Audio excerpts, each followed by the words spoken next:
Hello, everyone. Charles Watts here. Welcome back to Inside Arsenal. It is Thursday. We are getting through the week. We are one day away from the European Championships starting. 3 football games a day, basically, for the next couple of weeks. What a lovely, lovely time that is going to be. Got plenty to talk about today. Going to talk about the latest links doing around in transfer season. Desire Doue, once again, being linked with Arsenal, the Rennes youngster.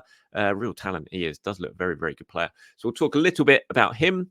We've got lots of questions and comments from you guys. Anyway, we're going to delve into talking about Rafael Leao, Gabriel Martinelli, Benjamin Sesko, and we'll have a little bit of an international roundup as well. Of course, couple of little bits of housekeeping, shall we say, to start off today's show. First of all, I'm going to be sitting down with Team News and Ticks a little bit later on today, actually about sort of 1 p.m. UK time. So not long really after publishing this video. I'm going to be sitting down with Team News and Ticks for this week's sort of transfer talk show. And as always, if you want questions answered in that show, anything you want us to talk about, you're going to have to do it very, very quickly. If you're one of the first people watching this video, get down into the comments, give us your questions if you want them included in the show. That's being pre-recorded as usual today. It's going to go out tomorrow, that show with Team News and Ticks. So yeah, you better get moving if you're one of the first people to watch this show. By the time, if you're sending in a comment after 1 p.m. UK time, it's not going to get included. So there's no point doing it. You have to do it very, very quick. And also update on the football kit, Arsenal kit competition. I've notified plenty of you now who are still in the running to win the shirt. Just waiting on a couple of more people to get back to me on something, and then I'm going to do the draw. So there's going to be about 20 of you in the final draw, and then 10 of you are going to win the shirt. And I will speak to you, of course. I've got your emails, and I'll be notifying you if you have won the show. And I'll also give out the winners, list of winners on one of my shows in the next couple of days as well. Right, let's get cracking straight into the show, shall we? We'll start with Desire Doue. I hope I've got that pronunciation right. I hope I have. I think I have as well. I did research it before I started the video. Always a professional. Yes, he's been linked with Arsenal for a long, long time. Been linked with a lot of clubs for a long, long time, of course. And yesterday, big reports in France again about his future. He has now told Rennes that he does want to go this summer. Surprise, surprise. Chelsea are in the running to sign him, like they are in the running to sign pretty much every single player in Europe. Well, not just Europe, the world, sorry. But also that Arsenal are interested in. Apparently, the reports in France, anyway, suggest that he's not too sold on the idea of Chelsea, which is quite interesting.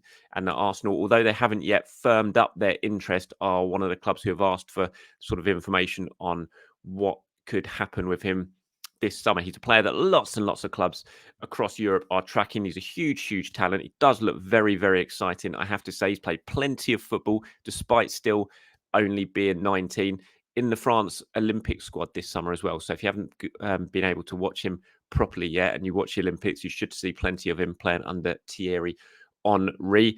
And a huge, huge talent. Certainly would be an exciting signing, I would say. Certainly fits the model of the type of player that Arsenal would look to target. The only thing I have in my mind when I watch him play, because his best position, he's like an attacking midfielder, basically. He's right-footed, but he's pretty okay on his left from what I've sort of watched of him. Anyway, he's very good at running with the ball. Excellent. Ranks really, really high across Europe's top players for progressive dribbles and things like that. He's really, really good at running with the ball. Really good low centre of gravity. Covers the ground really, really well. And he's actually very good defensively as well. His numbers, his stats are pretty good defensively. But attacking midfielder is his best position. He can play across the front line if need be. So could play out wide. He does feel a little bit Ethan Nwaneri to me. When I look at his best position and I look at how he plays, does feel a little bit Ethan Nwaneri, which is just one thing. It's like, what would be the point in spending pretty big money to bring in a player like him when you kind of have a player like him, if you see what I mean, in your ranks already, who you do need to promote and you do need to give a little bit of game time to, unless they are looking at, a specific position for Ethan, which we don't really know yet. He hasn't been able to nail down a position. When you look at Ethan, where he's going to play for Arsenal, if he does get some game time this season, whether that's going to be in a more central area or is going to be out wide, don't really know yet. And it could be that if they do make the move and firm up their interest in Desire Doue, then there could be different roles sort of planned for the two of them. But he does look an exciting signing. It's the sort of one that I would really like to see a couple of these sort of additions, as well as definitely, a midfielder or a forward or a winger who's going to come in and hit the ground running and improve the team. But yeah, he does look an interesting sign. I'm sure lots of you, because I've seen loads of comments, loads of people asking about him and saying that we should go for Desire Doue. He's a real talent. So do get into the comments below and let me know your thoughts on these latest reports from France that Arsenal are very much looking at Desire Doue, and that he has said he does want to leave France this summer and move elsewhere. Apparently PSG are not in the running for him, so that does mean if he does go, certainly going to be elsewhere, you would say, in Europe, and not staying in France. International wise, a bit of game time for Gabriel Martinelli last night. Didn't play too much. He came on for about the last 10 minutes, I think, in Brazil's final game before the Copa America. It was a 1-1 draw. Gabriel Magalhães was in the squad, but he didn't play. He was left on the bench, didn't get any minutes. So, yeah, that was Brazil's final warm-up game ahead of the Copa America opener, which is going to be at the SoFi Stadium, of course, Stan Kroenke Stadium, on June the 25th. Fantastic. We've got the Euros and the Copa America to look forward to this summer. So much football to watch and to keep us entertained before the Premier League starts up again. Fixtures are out next week as well, I think, for the Premier League, which is going to make the new season feel very, very real once you start to see the fixtures and you can start to plan out in a way how things are going to shape out over the course of the season. Of course, tomorrow's the big one in terms of Europe. Germany versus France kicking things off in the Euros. So we're going to see Kai Havertz and Kieran Tierney in action. Kieran Tierney has been speaking ahead of that game about a lot of different things. He was sort of asked about the possibility of returning to Celtic, which is something that has been mooted, of course. And I do think at some point it will happen, whether it be now or further down the line when he gets towards the end of his career. We'll have to wait and see. But I do imagine that Kieran will probably end up back at Celtic. And he was asked about that possibility, and he certainly seemed to suggest it's something that he'd be open to. But he said if he did go back, he'd want to go back at the same sort of level that he was when he left. He wouldn't want to go back when his body had totally let him down and he wasn't a good enough standard anymore. Yeah, so that's what he had to say about the chance of returning to Celtic. Right, moving on to some of your questions and comments now. Urinator123 says, "Hi, Charles. Do you think our interest in Sesko was a bit over-exaggerated in the media / social media? It didn't seem like a deal was very close. Perhaps a good distraction so that Arsenal could focus on other targets." No, I don't think it was over-exaggerated. In fact, I know it wasn't over-exaggerated. Arsenal were very much in for Benjamin Sesko. They put a lot of groundwork into it, and they were hoping to sign him this summer. When you say it didn't seem like a deal was very close, that was because it was just basically everyone was waiting on Sesko's decision on whether he was going to leave Leipzig or not. That's what everyone was waiting on. Lots of groundwork had been done, not just from Arsenal, but other clubs who were interested in him. Offers were ready to go, but no one was going to trigger that release clause unless they knew that he was wanted to leave Leipzig. And so everyone was waiting on that decision. And because the decision was to stay, then no one triggered the release clause. So although it didn't feel like a deal was very close, had he said just before the Euros, yes, I want to go, then everything would have sprung into action pretty quickly, I would have said. So, no, I don't think it was over-exaggerated to Arsenal. Very much in for Benjamin Sesko, and I don't think that interest is going to go anywhere either. I think they'll continue to be interested in Benjamin Sesko, and we'll watch closely the developments he has over the next year or so at Leipzig. There's a couple here sort of talking about the same thing. We've got one from Zuko who says, "Charles, biggest priority for Arsenal should be the number 6 role. I'm a big Party fan because of how great we look when he plays, but we need to plan for the future without him." Happy birthday, Thomas Partey, by the way, 31 today. "Havertz is turning into the number 9 we like, but we need an out-and-out number 9. Let's not kid ourselves. We need a player that is ruthless in front of goal, a striker that doesn't need 4 chances in a game to score 1 goal. Unfortunately, neither Havertz or Jesus does that, although I believe Havertz is growing into that player, but he needs competition. Gabriel Jesus is a front 3 option, in mine no longer a starter.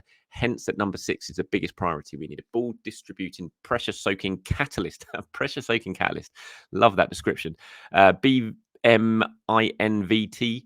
says, "Do we absolutely need a number 9? No. Since early on in the season, I've always been of the idea that we should prioritise another midfielder." So very similar to the contributor above. It says, "With Partey's injuries, that position needs a direct replacement if Rice is going to play the left 8. I do agree.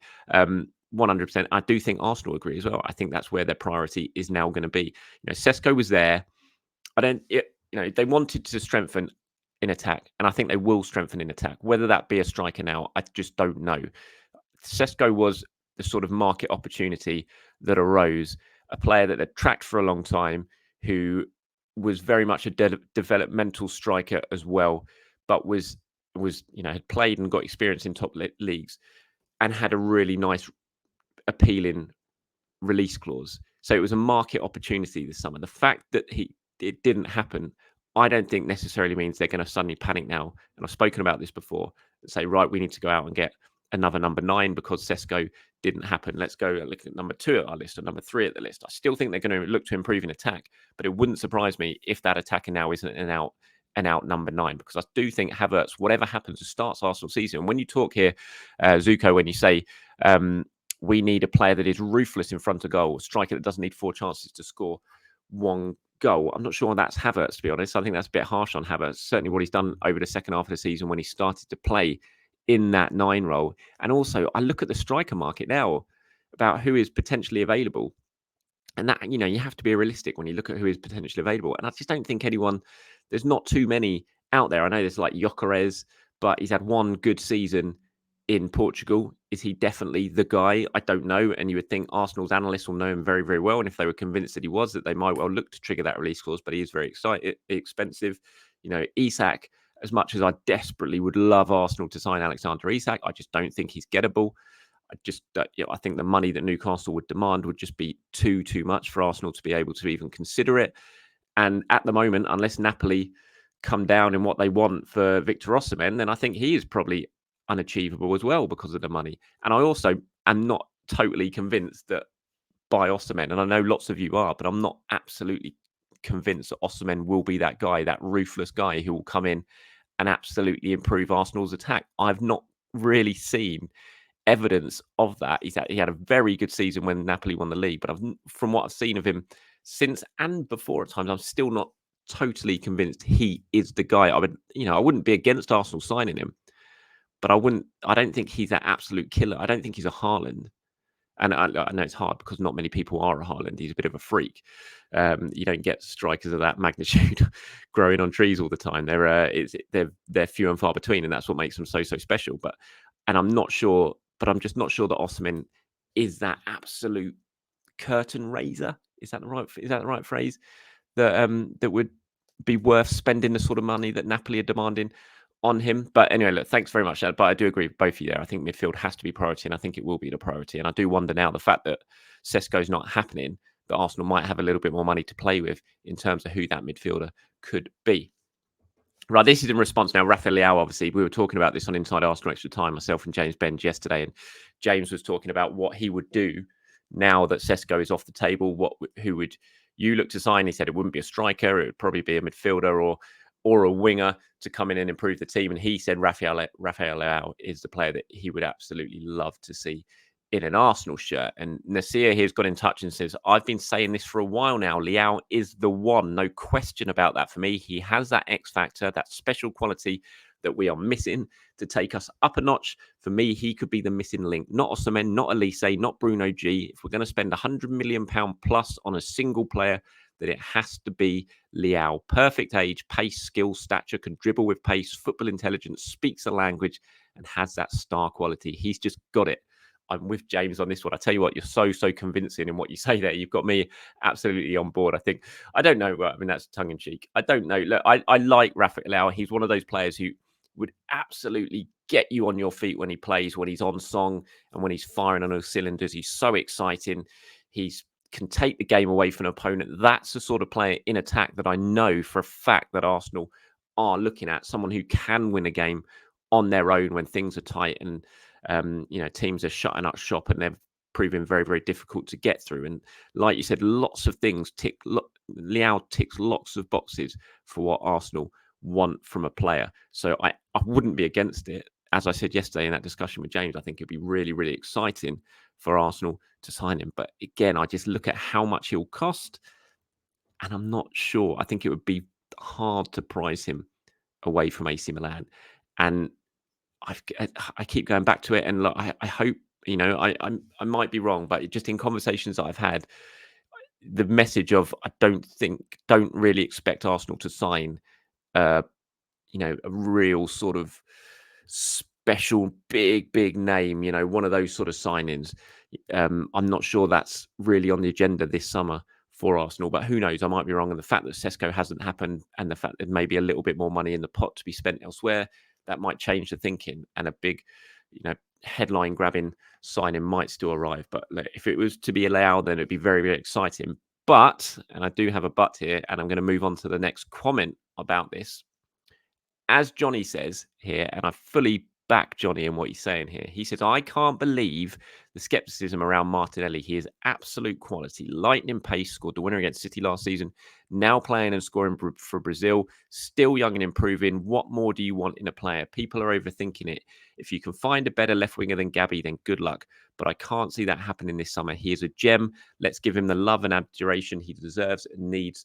Come on, you Gunners. See, I really, really agree here with what Johnny says. I don't understand. I've said this a fair few times during the summer. I think a lot of people are writing off Gabby Martinelli for some reason. Yes, he wasn't at his best last season, but I think there's lots of factors why he struggled to sort of hit the heights he'd hit the previous season. That left-hand side of Arsenal was so disrupted. There was so many different things happening, so many different players being played there. There was just no real partnership. And Martinelli, before that, he knew what was going on. You had Zinchenko the season before, and you had Granit Xhaka, and it was just really, really fixed down that left-hand side. And I think Martinelli benefited from that massively. Last year, it was completely different. Yes, he wasn't at his best. Yes, he missed some chances that he shouldn't miss.